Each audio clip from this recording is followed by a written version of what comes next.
I've seen that in women who are pregnant where they don't know they have a bladder infection, but they just, and it gets masked by the general malaise of sometimes the first trimester. So if you, suddenly have a turn in symptoms and you don't even have, let's say, irritation or peeing frequently, get that checked out. By your 12th trip to the bathroom in 2 hours, you might wonder if you have a bladder infection. And you may be right, especially if it hurts, burns, or stings when you pee. It can be very brutal. Bladder infections are the most common type of urinary tract infection, and they're caused by bacteria, most commonly E. coli.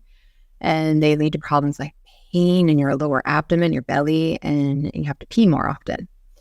And all honesty, I've never had a bladder infection until 45 years old. And I swear it's perimenopause. Yes. I think I've had it in my 20s, but my telltale sign is that it was there was like the frequency, the discomfort in my belly, but there was also like this cloudiness in the urine and then this like pungent smell. It's like, something's a little off, right? So if you're finding any of that, you really want to get it checked out. This is not something that you want to mess around with because it is identifying that there's like bacteria that is overgrowing and like, who knows, whatever the heck it's doing. And if it progresses, you don't want it to turn into like a kidney infection. Horrible stuff. Right. And some people, they might have the symptoms like the irritation and the frequency of urination, peeing. But they might not see the blood in the urine and think, oh, I'll just drink a bunch of water and I'll be fine. It's better to get tested. Like you walk in if you feel those symptoms and see if you have nitrites, they're called, that are positive on the dipstick. And if they're negative, it's just showing up as white blood cells, then you may just take the prescription for antibiotics, have it on hand, do a culture and sensitivity, send that away to the lab. Make sure you do indeed have an infection before you treat it. But if you've got blood in your urine and you have not been eating beets and you have all those symptoms, because, the underground root vegetable beets can also make it look like you've got blood in your urine.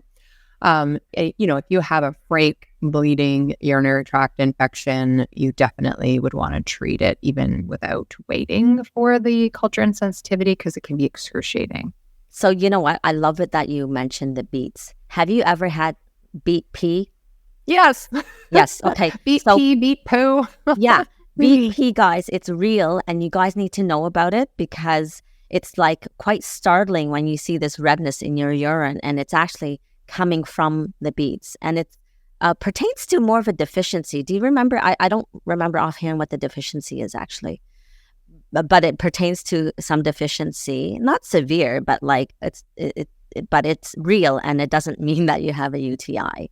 And the other thing is, so guys, if you have this symptom and you may want to notice if you have a feeling of weakness or fatigue or just like the general feeling of being unwell, that malaise, because that's another indicator. And more severely, if you certainly have like fever and chills, you definitely need to get it looked at because that just indicates that it's gone deeper, right? I've seen that in it may women have reached the kidneys. Yeah, I've seen that in women who are pregnant where they don't know they have a bladder infection, but they just, and it gets masked by the general malaise of sometimes the first trimester. So if you, suddenly have a turn in symptoms and you don't even have, let's say, irritation or peeing frequently, get that checked out. Yes. Even in seniors, it's a common thing too. Sorry. Yes, seniors, it's very common. And I guess the other thing to note then too is like people don't really notice that they have UTIs. And so another sign, and in fact, it's also more of a severe sign, is like having a like recurrent back flank pain, because it really does signify that it's spread to the kidneys. And you just think it's like a low back issue. Right. You think that it's your low back because you haven't had any lower belly pain or frequent urination, and all of a sudden your back is killing you. So, it's an easy test to rule out. Something that's really helpful, like a little golden pearl to distinguish between organ pain and musculoskeletal pain, is that if you move and it gets worse or you move and it gets better, that's usually muscle pain. versus no matter what movement you do, it doesn't make it worse or better. It's just constant and chronic. That's usually organ pain. So a lot of people, mistake the one for the other, and that little tip helps a lot of my So let's talk patients. about how you can actually get them. We already spoke to that. Basically, it's bacterial infection, and the most common is E. coli. So what kind of things aggravate and introduce more bacteria? Well, we talk about sex, right? So that's a No, very common I mean, one. we have talked about sex, baby, in previous episodes, but not Yes, today. yes, yes. But sorry, I mean, like we're talking about sex that can actually aggravate. Yes, sex can definitely aggravate because, well, there's a few reasons. The friction of intimacy can make the tissue more fragile and susceptible. But then for women, because our urethra, the opening where the urine exits, it's very close to the exit where your poop comes out. Sometimes E. coli kind of walks and travels and gets kind of literally pushed in, and you don't know it. Well, and then you know what? What? No, I don't know how people practice their sexual intercourse, right? So there's a lot of things happening. So you can introduce bacteria, right? Yes, I mean, a lot of people. I don't know if you want to go there, but I think anal we are play going seems through. to be a bigger thing these days. I've talked to patients about that as well, and just making sure both partners are clean beforehand, peeing after as a woman to make sure that if there has been any play, and then washing after. Yes. So just making sure that's regardless of type of play, I think it's really important to, if you're seeing a pattern of recurring bladder infections, definitely pee before, pee after, wash before and after both partners. And I know it takes out the fun of the spontaneity, but it's no fun and it becomes painful and scary if you're having bladder infections. Yeah. So then you're also addressing just in general, poor personal hygiene can actually So it's not make you even, more I wouldn't say susceptible. poor personal hygiene. It's more, if you're in that kind of stage, perhaps a pregnancy where there's hormone changes or perimenopause or just before your period when your estrogen drops. And if there's, physical changes, you have to be extra careful with your hygiene. I think most people know to wipe front to back when they're going to the bathroom, but not everybody. Not everybody. And then wearing cotton underwear, even thong underwear can be an issue. Cotton underwear is helpful. Wearing underwear other than cotton can cause irritation. And same thing with like soaps and cosmetics down there. Like if you're applying things or washing with soaps that are irritating, that can irritate the tissue again and make it more fragile and susceptible to E. coli. Bacteria loves irritated tissue. Do you have a thought about, tampons versus pads when it comes to that? I always feel like, I recommend Nick's underwear and the Diva cup and when women can, just because there's less kind of drying. The tampons dry you out and there's a string hanging down. So it may kind of introduce the pathway to, if the string goes to the back, let's say, and then kind of flies to the front the next time you put your underwear on, that could increase your chances. And then could be irritating. So that could make the tissue in that area more susceptible. And then pads, again, if you're wearing organic versus the chemical ones, that would be a better option if you're having problems. But whether or not it actually increases the incidence, I haven't actually looked that up. I would say for sure with yeast infections, there's an increased risk. But we can talk about yeast infections more. Yeah. So that's going to be another episode. So definitely watch out for that. But yes, okay. I'm going to save that conversation for that yeast infection one. What about in Chinese medicine? We talk about diagnosing bladder infections with a walk-in doctor with a Chem10 kind of dipstick, and you can even order them online.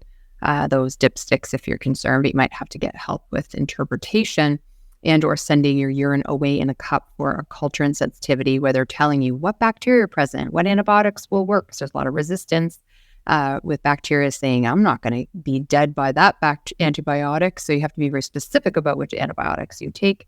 So treatment and diagnosis in Western medicine and naturopathic medicine. But what about with like from a Chinese medicine perspective, what would the diagnosis be? How would you know? And how would you treat?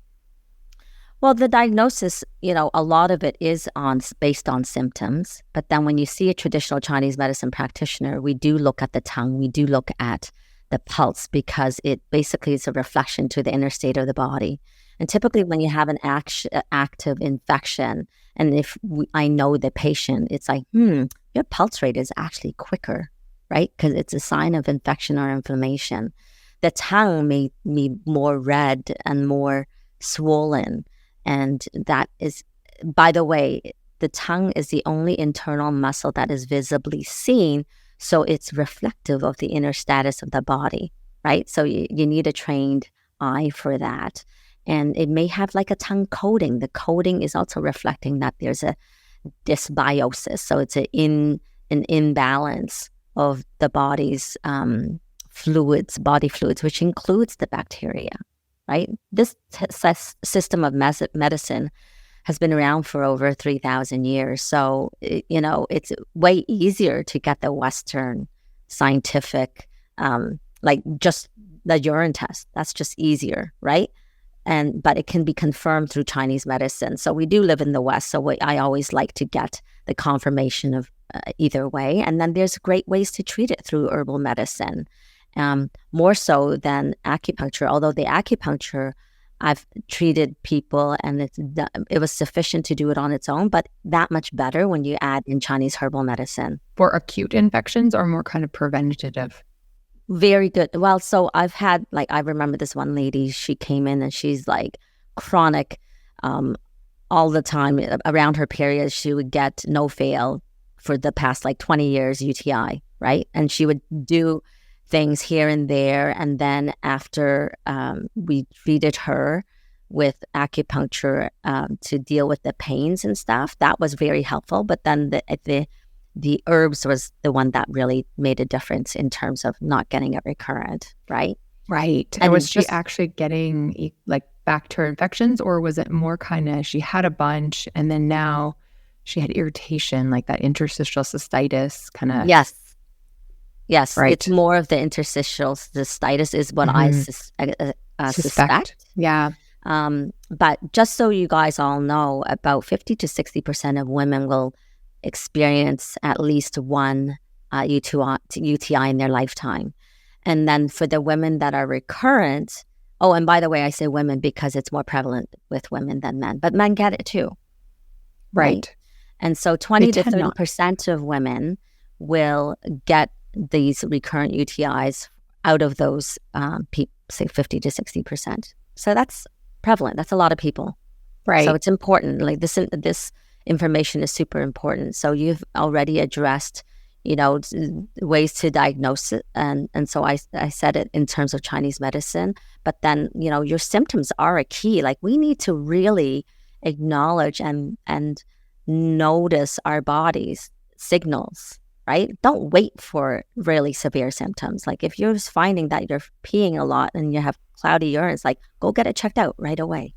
Absolutely. Not everybody goes from peeing frequently to sudden bleeding, and it's obvious. So it's just any shifts, the more in tune you are with your body, you can notice those little subtle changes. And, and sometimes you can get away with drinking sufficient water when you start just the beginning of a bladder infection, using D-mannose and cranberry. Sometimes cranberry is irritating, so you have to be careful because it's acidic, but D-mannose is like cranberry, and it knocks the E. coli or the bacteria off the bladder wall, and drinking tons of water can flush it out. But if you wait too long, then it multiplies and you definitely need antibiotics. So trying not to get into that reoccurring kind of take an antibiotic chronically, because then you're wiping out your good bacteria and then you're more prone to both yeast and recurring bladder infections, as we were talking about before, Mary. So helping to prevent it would be, all the hygiene suggestions that we were talking about, but then also probiotics and D-mannose if you're, let's say engaging in intimacy, practicing all the hygiene, but you just want to make sure that you're flushing the E. coli. so that you're not then having to take antibiotics again. So preventative measures can be very helpful. Right. So this is how we're treating it more naturally. And so one question with regards to that, I just want to be clear with people. I don't know if it's a question or actually a statement, but when we talk about cranberry and people say, oh, yeah, I'm drinking cranberry juice. Well, just make sure it's not like the regular cranberry juice from the grocery store that has like so much sugar. Don't do that. No. The real cranberry juice actually really tastes disgusting. It's very tart. Yes. So it's plain. It's not mixed with apple or grape. A lot of the cranberry juice is mixed with apple and grape. So it's like, yay, I get to have cranberry juice. Well, it's not going to be very effective. And it might actually just promote a yeast infection because of all the sugar and because you may have to take an antibiotic for it. So ideally, you would use plain, the tart cranberry juice or cranberry capsules. But my preference personally over the years in clinical practice, because patients have reported back to me that they find the cranberry irritating, is the D-mannose, because it's just like a neutral sugar that happens to not feed yeast, but knock the bladder, the E. coli off the bladder and urethra wall. That's great. And so how do you get the D-mannose? Can you get it at any grocery store? The counter at the health food store. It's very easy to access. And you just want to look at the ingredients because a lot of them are coupled with cranberry. So you have to figure it out for yourself. And obviously, if you're in this scenario where you're getting reoccurring infections, get the advice of a medical or naturopathic doctor to kind of guide you through this. I wouldn't recommend just go to the store and pick this up because we don't want to miss a bladder infection and then for that to turn into a kidney infection. This is the one place it's very important to not wait too long and use antibiotics if you have an overt infection. There's so many times where I say, try to avoid antibiotics because of resistance. We're building up resistance for the world when we take antibiotics and it's not necessary, but also for yourself. You can have a lot of strains of resistance. That's great. And, just going back to how to identify, not how to identify, but things that can cause it, because we didn't address this. So if you're a person that likes to hold your pee because you're always busy, it's not the best idea. Okay. No, I had somebody that I worked with that happened to, and I felt so bad for them. And, I learned never to do that and tell everybody that. And I'm so glad you brought that up because you basically give the opportunity for the bacteria just like climb up and Yeah, so exactly. Sure. Don't hold your pee. Pee when you need to. Poo when you need to. That's what I actually have an issue. I feel bad for teachers because they're told they can't leave their classroom. And so then students too. Yeah, and students. It's so ridiculous. And then they get dehydrated. So I want to see a change to that. Oh my gosh. We're gonna share this with all the teachers. Right? That they know. And principals, please make a big change at a higher level because we're creating this misinformation, like this miscommunication between our brain and our nerves, like by ignoring the cue to go poo or the cue to go pee. I had a patient where the boy was actually peeing himself at night because the teacher was saying that he couldn't go to the bathroom when he needed to. Or there's also situations where there's urinary incontinence at night where there's constipation, and that constipation can happen from ignoring the cue to go to the bathroom. So definitely listen to your body. I think that's a big message. We're going off tangent, but I know. I get the no. I mean, it's a good off tangent. I think but so. I just needed to add this in because it's like sometimes it's like, well, is this kid just raising the hand to go pee because they want to escape the classroom? That's the challenge. But we also need to honor these kids and not develop future health challenges. So, it's a fine balance. Anyway, so the last one that can cause or aggravate bladder is using certain types of contraceptives. So sometimes diaphragm, sometimes spermicides can increase the risk of UTIs, and it depends on each individual. So I'm not saying, you can't use them, but you just have to know yourself. And so basically the bottom line is like, you need to be in touch with your body. Right. If you happen to be in a postmenopausal or perimenopausal phase of your life, you can also really benefit from using estrogen. If you've been told that you have vaginal atrophy or the lining is thinning, that can really help. And we didn't mention this, beyond drinking water, avoid caffeine and alcohol, spicy foods, anything that can make your symptoms worse. We mentioned cranberry can make it worse, but citrus can also irritate. And caffeine's dehydrating, and you want to be hydrating. So alcohol can do the same thing, and it's an irritant. So, and then if you're in the midst of an infection, taking antibiotics, it's okay to take a painkiller. Don't suffer through that pain. Mm-hmm. Or, like I say, do acupuncture too. Yes. Or both. So that concludes our session. And so come back, visit us, and we're going to talk about vaginal yeast infections for our next showstopper. But we have amazing, incredible topics that we've covered in the past. So do peruse our website, myfertology.com. Definitely subscribe, share. We'll go to deep dives on many topics. And please reach out and let us know what you want to hear, and we will definitely get that on.